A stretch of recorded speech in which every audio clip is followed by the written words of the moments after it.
This is a 2026 Tesla Model Y Performance. Now, the Model Y is one of the world's best-selling EVs, thanks to Tesla's ease of use, fantastic service, and the supercharger network, which is great across the globe for cheap and efficient charging.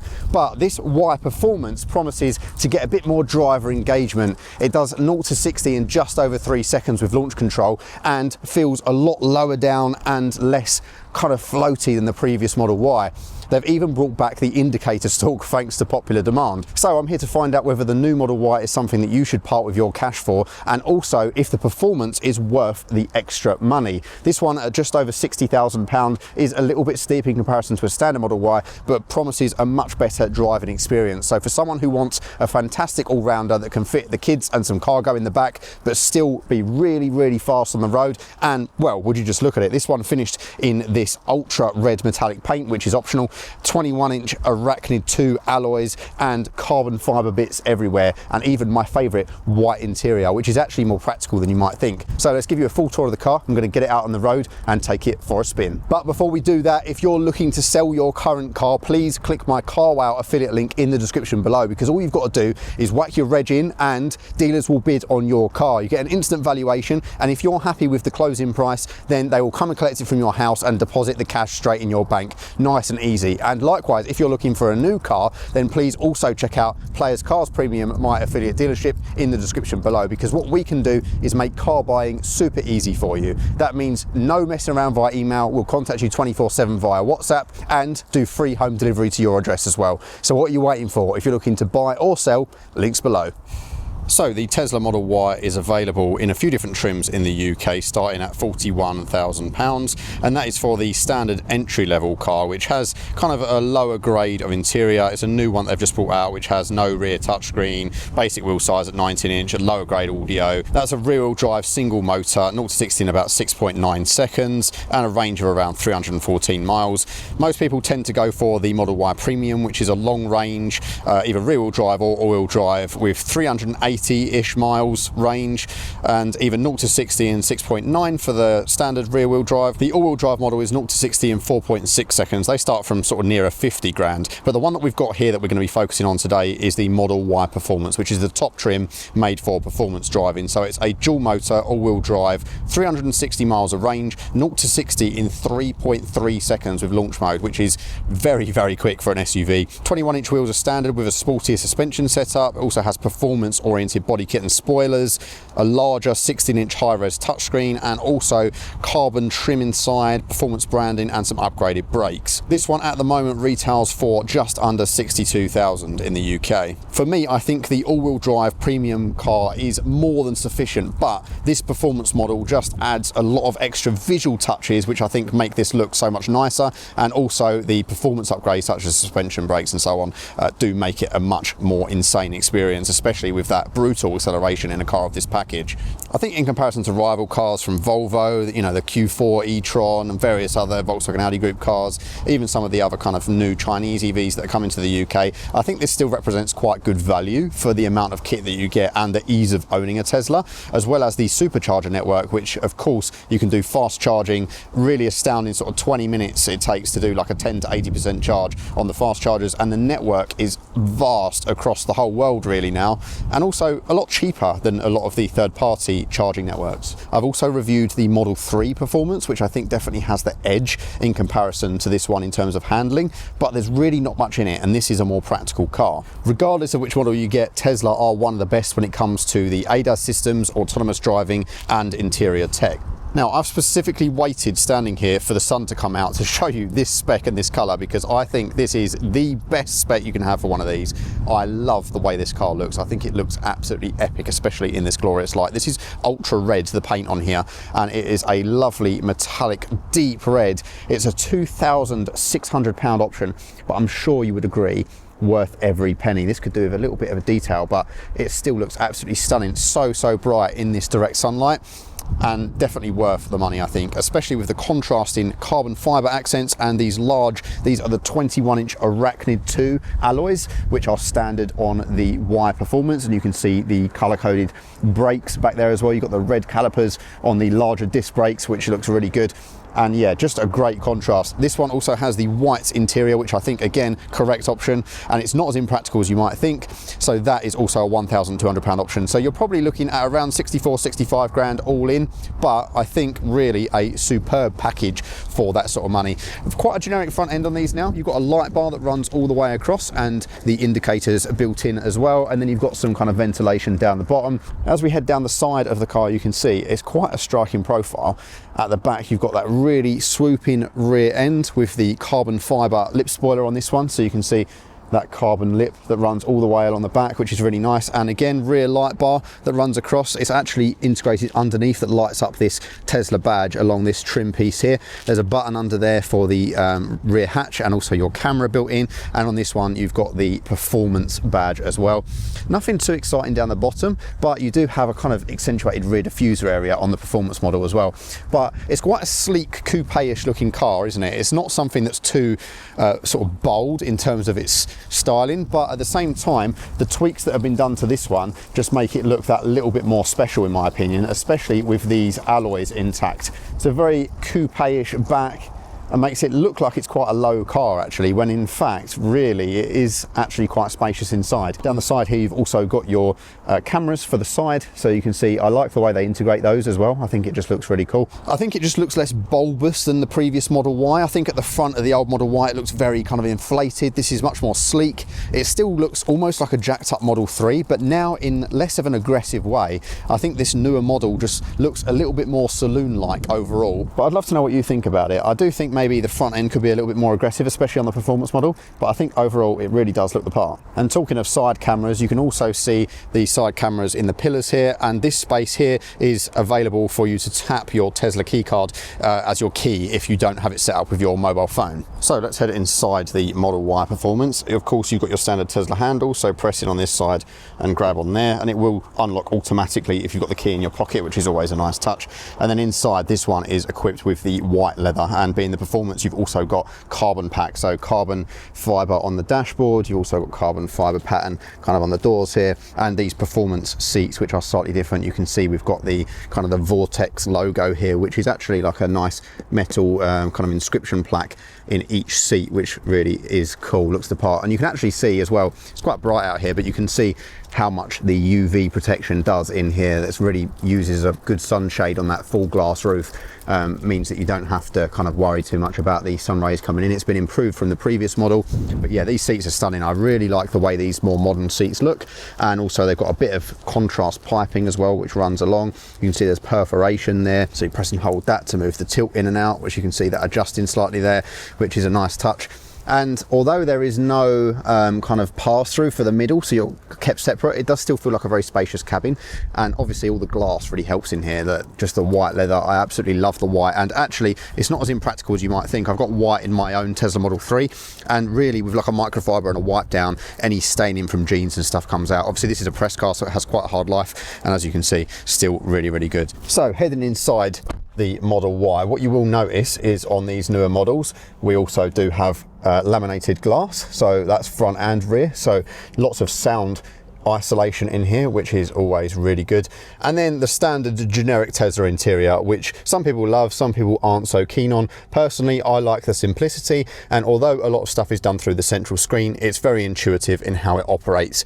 You've got one vent that runs all the way along the dash, as you would expect, and ambient light now wraps all the way around the cabin. I've got this set to a nice purple in this instance, but you can set it to sync to music and do the light shows and all that kind of stuff, all that crazy stuff. But yeah, in general, everything is done through this middle screen, and it is very good, very responsive. You can control bits of the vehicle from here, but there's also the option to have shortcuts. It does integrate quite well with navigation as well, so you can have your navigation always visible here, and then you can go into the settings and, for example, go into Spotify. So you've got a full Spotify app, which is always really nice. You've got Apple Music. There's no Apple CarPlay or Android Auto, but honestly, you won't miss it. It still integrates fine with your mobile phone through Bluetooth. All of your climate controls in here, and there are some shortcuts. You can also set up some quick shortcuts on the bottom here. So for example, these shortcuts at the top here for your wipers, heated steering wheel, heated seats, you can also pin some of those to this bottom sort of taskbar down here, which is a nice touch. And then you've got all of the classic Tesla stuff like Tesla Toy Box. So you've got a photo booth, so you can go on there and you can go and strike a pose. So this opens like a a photo of you can see here, obviously some pictures. This is me talking to you in the cabin right now with the interior cam. There's also emissions mode, which is where it basically will play a fart sound, which is quite funny. Romance mode, which brings a fireplace up on screen and plays some romantic music. There's a sketch pad on here, so lots of fun stuff. And you also do have a Tesla theatre mode, and theatre has full Netflix. You can also get Disney Plus on here, YouTube, Twitch, and so on. So this is a really nice screen. It's not OLED or anything like that, but it is a fantastic quality. It's just the right size, and I think really works wonders. I think some people will be not keen on the fact that there's no physical climate controls, but a lot of it is just set and forget. You know, I just set it to automatic, leave it on 19 degrees or whatever, happy days. Like, makes it super easy, and you can adjust the fans just by moving this here, which sounds a little bit of a faff but actually works super well. And again, it will do certain things like dog mode, for example. When you put dog mode on, when you exit the vehicle, it will then keep something on screen to say, you know, the climate controls are on, the dog's safe, and so on and so forth. For example, when you get into the car, it will automatically have programmed the sat nav to whatever place you normally would go, and also will automatically start playing your Spotify or Apple Music. So it's really set and forget. A lot of it is just you do it once and then the car just knows what to do. And I think honestly this is without question the best kind of infotainment system on the market, but obviously you sacrifice some physical controls for that, unfortunately. But the rest of the cabin is quite intuitive, and lo and behold, they have brought back the indicator stalk. So the turn signal stalk on this side has made a return. A lot of people missed this because they took it away and put it on the steering wheel for some of the this generation, but it's been brought back fairly recently, and you can pay to have this retrofitted to cars that don't have it. This is a different stalk. It's like quite slim, and it has a more mechanical feel to it. It doesn't do the kind of double click thing that it used to, but every time you indicate, it does bring up a blind spot camera on the dash, which is super useful. So if you want to adjust like your steering wheel or mirrors, for example, it will then change that control to be able to do that. So I can then use this control to adjust the steering wheel tilt and telescope. You can have multiple driver profiles if you have multiple people using the car, which is obviously handy for your seat position, steering wheel position, and so on. This also acts as your volume control and track skip. If you nudge it left and right, that will skip the tracks. And you've also got a button to flash, so that will flash your lights. You can see on screen there, it will also show the action as you do it. Which is pretty cool, and you can go into your light settings from there. And then on this side you have access to your cruise control, so these are your cruise functions, so you can nudge that and see what that does on screen, and that will engage autopilot, which in the UK isn't full autopilot, but it gets the job done. That button there will bring up your cameras, and if you press and hold it, it will save the last few seconds of your dash cam footage. I think it's the last 30 seconds. So that's quite handy, because that means that you can capture something if it happens immediately on the road. And then you've got your voice control command here as well. Some leather and also a nice squishy portion here. Decent sized door bin. You can fit a bottle in there, and it's got an angle for that, but it's not the deepest in the class. But you do also have a manual door release there, because the current one is electronic. And as we head down the middle, we've got two wireless charging pads for your mobile phones, which have a nice kind of suede lining to them. And then under here, a very deep storage well. As you can see, that goes right the way down, and you've also got some power down there as well, which is a nice touch. But yeah, super deep empty space for you to use. Some cup holders, which do have some thick grippers on, which can be a little bit much, but they do squidge in if you need them to. Not my favorite design though. And they can be covered up if you want them to. Another deep storage area in here as well, and there's also a USB-C port in there for charging should you need it for whatever reason. And as we head up the top, you can see the center area here. Now this mirror gives kind of a bit of an indication as to quite a shallow rear window and quite a large pillar, and also the kind of rear quarter is blocked, but of course the cameras and the blind spot monitoring is going to solve that quite easily, thankfully. You've got an interior cam there, and then up here you've just got a touch sensor for your hazard controls and some touch sensitive reading lights, as well as, before you get to your lovely big glass roof, a portion for your sun visor with this little kind of fold down. It looks a bit like an iPad case where it folds down. Oh, this one's still got the delivery plastic on it, look. But yeah, nice little thing just to fold it away there. It feels very high quality, and these kind of just sit away from you, and you can tell the difference here between the kind of tinted top glass and the standard glass on the windscreen. But it creates this really nice open spaceship-like cabin, which is a lovely place to spend some time. There is also a glove box as well. It has to be accessed via the screen, unfortunately, and that will pop it open over there, and you can see quite a small, shallow little space. This is a very nice, high quality thing, but yeah, just kind of very small space considering the size of the vehicle. And as we head into the back then, what is lovely about this is the slightly larger space in comparison to a Model 3. So you get the same lovely door card experience back here and speakers built in. And of course, down here, you've got the kind of area for your storage, but you also have the emergency door release under there. So it's slightly different to in the front. It's just got this little carpeted area. The only thing I would say about that is this can come loose and then things could potentially drop down in there and get lost, which is not going to be much fun to retrieve. You might have to have the door card off for that, so I definitely would say that's a bit annoying. But what is nice here is you've also got some controls on the side of the seats. So you can see we've got a control to electrically push the seat down, and it also folds that front seat out of the way to get the headrest down, which means that loading stuff in and out is a breeze. And there is also a button to bring the seat back up. As you can see, the driver's seat goes out of the way to allow for the headrest, and this is fantastic because this is a good thing to do from the side as well. There's no manual adjustment there, which is nice. And again, nice spacious interior in the back, and the glass roof makes the cabin feel so open, doesn't it?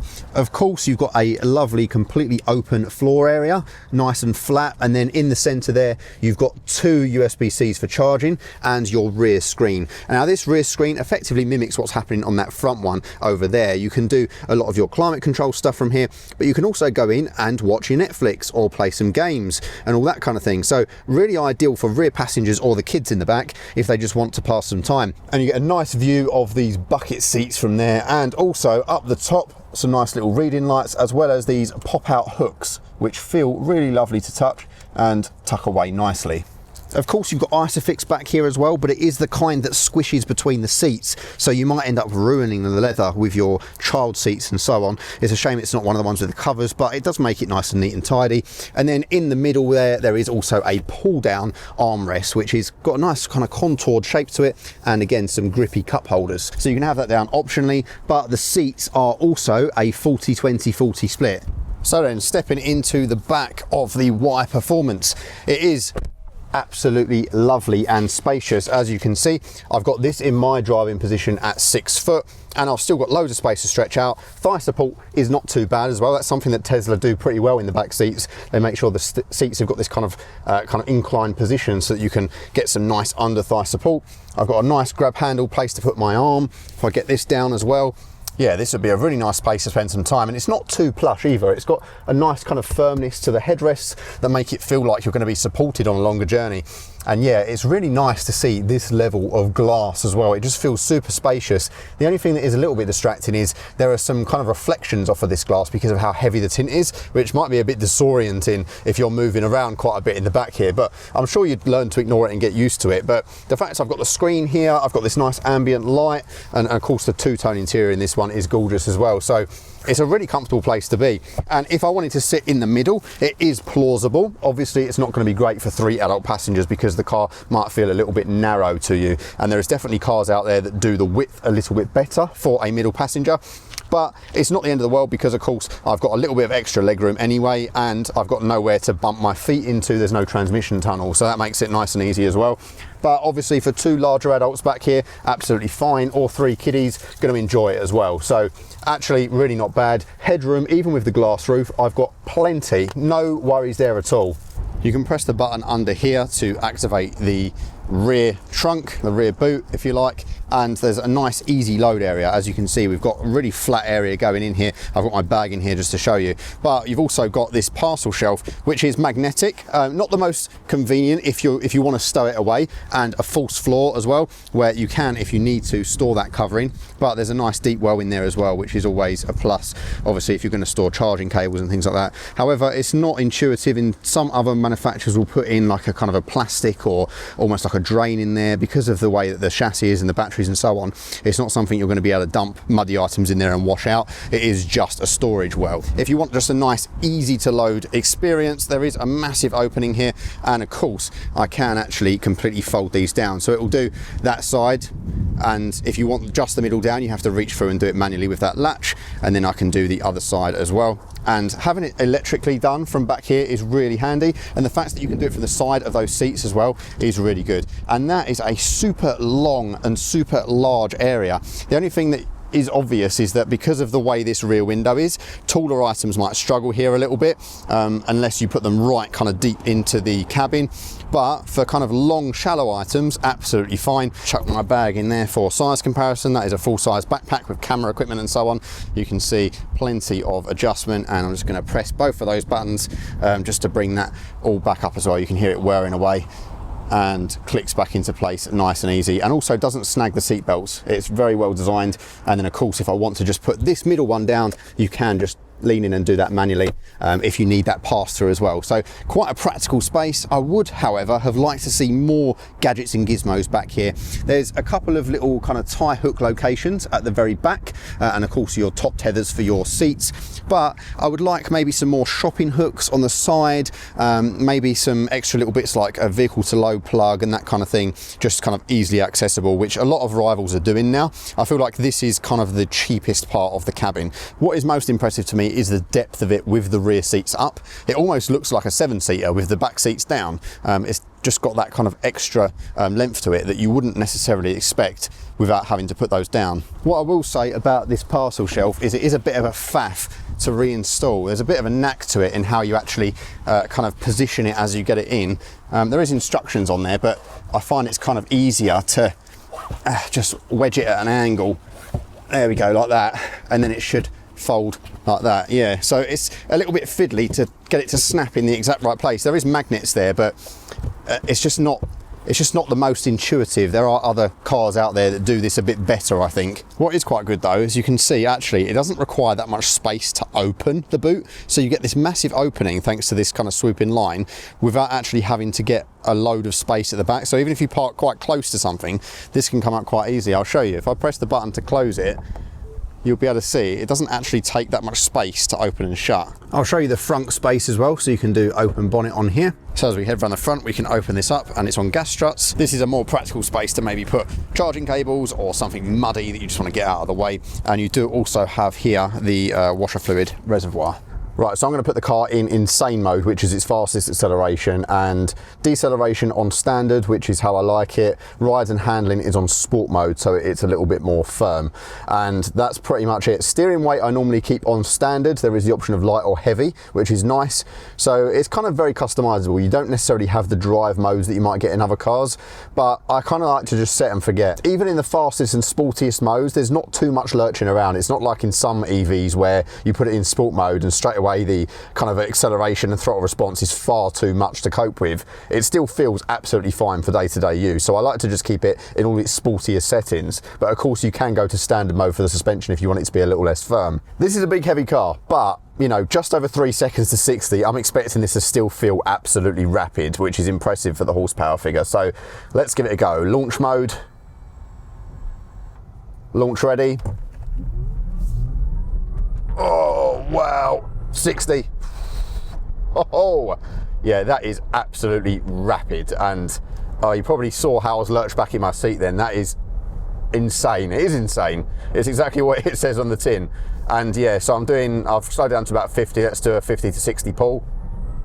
Wow, yeah, even at that sort of higher end speed, you're going to have no issues with any overtaking power on the motorway, that's for sure. But before we get into all the performance-y stuff, let's talk about the Model Y as a whole, and also how this one fares with its sportier wheels and that kind of thing as your day-to-day driver. Like I mentioned, at the moment, I've had the assistance and everything all in the sportier setting. Let me quickly turn this into the standard ride and handling mode.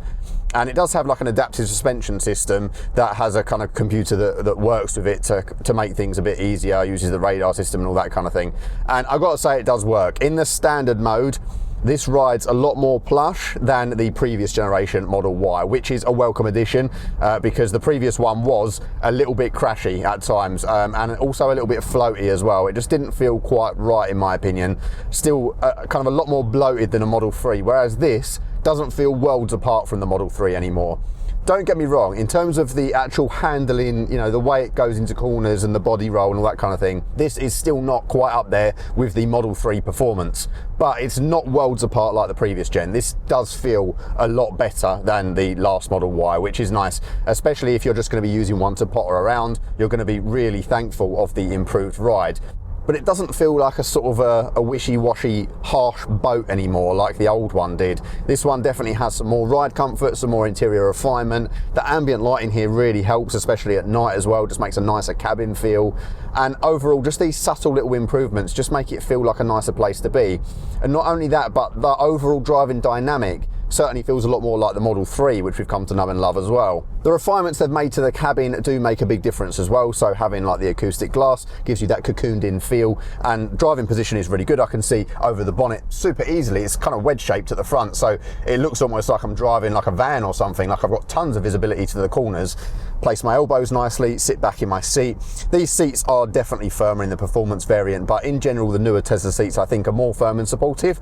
I almost prefer the slightly plush ones in the older generation Teslas, but they're definitely not going to hold you in place as much and hug you as these seats do in the Benz. What's more, in terms of your day-to-day, Tesla do one pedal driving right. There is the option on here to do like a creep mode if you want to, but most people will opt to stay in one pedal, which is the default Tesla option. A lot of other EVs offer one pedal drive now as well, but no one does it quite like Tesla. The Tesla system, in my opinion, is just the best on the market. When you let off the accelerator, it's got the right amount of deceleration. Acceleration feels very, very brisk, especially in the more insane modes, but also doesn't feel quite as jerky as in some cars. In some, you tap the throttle when you kind of thrown around like this and it feels really unnerving. In this, it still feels linear but in a very, very fast way.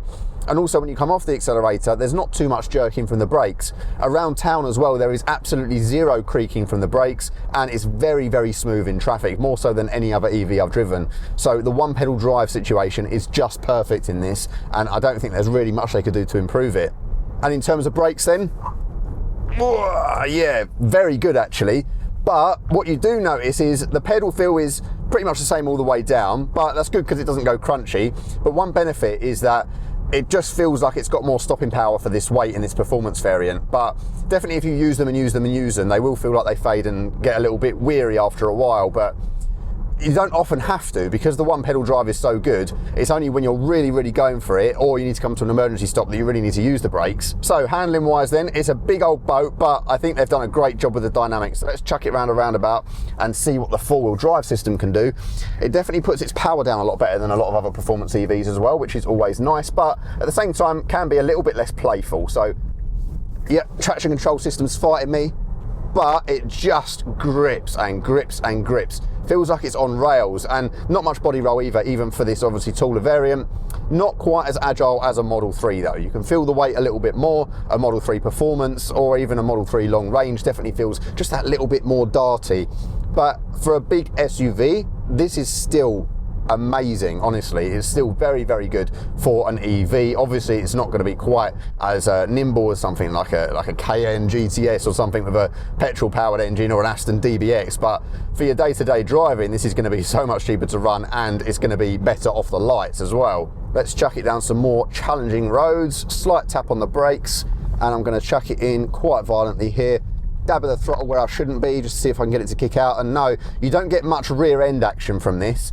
And there's not much option to really turn off all of the assistance. There is like an off-road assist mode and a slippery mode. There's not really a way to turn it all off and be super silly like in something like an Ioniq 5N or an EV6 GT, where you can go into full drift mode at the touch of a button and just light up the rear tyres. This doesn't quite operate like that, but day-to-day performance-wise, obviously you won't want that anyway. Yeah, obviously if I turn the acceleration mode right down to chill, it's much more muted, and when you come off the accelerator, there's far less of that quick action for the brakes as well. It's much more subtle. But in insane mode, everything sharpens up. But again, it's not to a point where it's sickening. Yes, I can get a real pull on that acceleration, but it's not to the point where I feel like it's unnecessary or it's going to struggle putting the power down. It always feels like it's tuned just right. They've obviously spent a lot of time fine-tuning this. Come on, a tiny little bit of back end slip there, but nothing crazy. You're not going to get it throwing the tail out at every turn, and in a way I would like that a little bit, but what is nice is that it's all usable power, you know, and it is real hardcore power as well. And let's be honest, most of the time you're just going to be pottering around in this thing. You're going to be just using it for your day-to-day, you know, plodding up and down the motorway and all that kind of thing, and it's great for that as well. The ADAS systems are improving all the time. At the touch of a button, I can get it to go into the auto steer mode on the motorway, which is nice.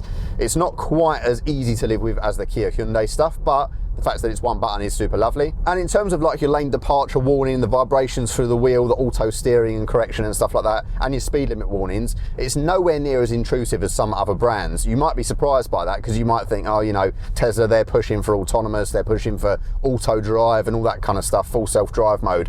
But actually, some of the rivals, even the Koreans with the Hyundais and Kias and so on, they're a lot more intrusive when it comes to the car trying to tug you in a certain direction or things going bing, bing, bong, bong all the time. This actually, as a new car, is one of the least intrusive, believe it or not, which, yes, although it's a Tesla and you don't feel too involved with the driving, almost gives you a little bit of a sense of that back in a way. That being said, some will be disappointed by the fact that the traction control really keeps you on a leash at all times. Super maneuverable as well. I'm going into a tight little cul-de-sac here.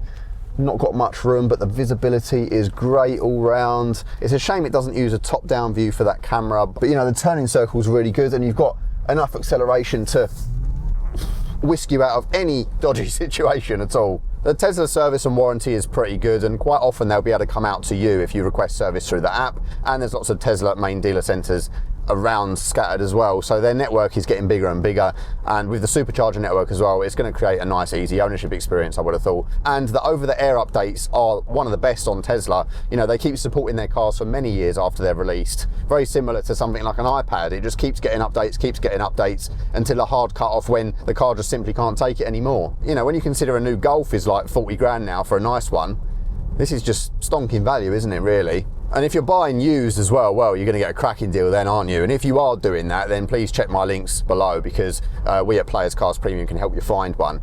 We make it super easy to buy a used car, and Tesla is one of the things that we specialise in. We sell tons and tons of them. I don't think there's anything else really at this price I would go for if I wanted this all-round package. But at the same time, the Tesla Model 3 actually has quite a bit of space in it. So unless you need a big hatch for dogs or whatever, or you need the extra ride height, I guess, for getting a car seat in and out of, then that's going to be more practical. But there's actually a lot of cargo space in a Model 3. You'd be surprised what with the frunk as well. And that is a better car to drive overall, and more sleek looking and cheaper to buy. But as for the rest of the rivals, I just think there's always going to be one little thing that the Tesla just does better. The other thing I would say as well is, if you can afford one of these, is it worth maybe going for a used Model 3 or Model Y as your daily driver because it's so lovely to live with, and then spend the rest of the cash on a weekend car that's got a petrol engine if you're more of an enthusiast, something a bit lighter, you know, maybe a manual transmission. That's the other thing to think about. But this kind of does it both, but yeah, I don't know. But I do also have a whole video about how a 20 grand Model 3 is one of the best cars that you can buy right now. And if you do want to check out any of the videos from the rival cars or the other Teslas, I've got tons and tons of reviews on my channel. So please don't forget to subscribe. All the likes and comments mean the world as well. It really makes a great difference. So that's been it from me in the Tesla Model Y Performance. Thank you so much to Tesla UK for lending me the car. I do appreciate it as always. And thank you guys for watching. And I'll see you in the next one. Bye-bye.